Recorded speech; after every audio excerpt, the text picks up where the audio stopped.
बिस्मिल्लाहिर्रहमानिर्रहीम नहमदुहु व नुसल्ली व नुसल्लिमु अला रसूलिल करीम अम्मा बाद।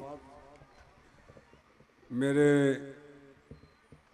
आका व मौला सैयदी शेखुल इस्लाम वल मुस्लिमीन ख्वाजा बेकसां हजूर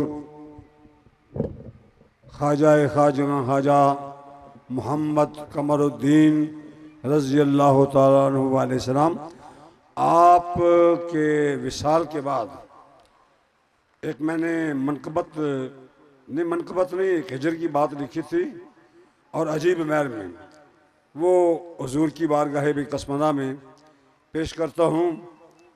वो उर्दू में है तो तरन्नुम के साथ ही पढ़ता हूँ। मेरी जिंदगी है कटी